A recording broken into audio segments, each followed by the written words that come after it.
Kehadiran kami para pen pada hari ini akan menyaksikan kegiatan yang dilakukan oleh Kapolres Jaya dan Temurama pada hari ini. Ya Pak, berdasarkan pengalaman terkait pemilu yang ingin saya sampaikan, banyak yang terjadi pelanggaran di lapangan Pak. Apalagi menjelang 3 hari pencoblosan, itu perlu pengamatan ekstra mungkin dari pengamatan lah kegiatan pemilu biar kita satu pemikiran ya, ini manusia. Tentunya apa bentuk pengawas kita offline system, karena kalau di sistem ada pengawas kita tidak boleh mencampuri urusan itu, kita pun hanya melakukan di dalam hal pengamanan. Namun demikian tentunya wartawan itu sebagai bentuk kontrol kepada masyarakat dan kepada program pemerintah.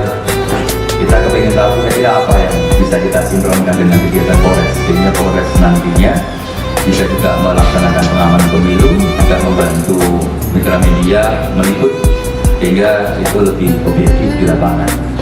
Jadi ada apa kira-kira ke depan Pak? Kami kalau meliput ke sana ada hambatan seperti ini, seperti itu. Tentunya masukan itu nanti akan kita komunikasikan dengan KIP, dengan pengawas, sehingga ada ruang untuk mitra media itu meliput ke lapangan tanpa ada gangguan, kemudian sebagai bentuk kembali lagi check and balance out of outline system.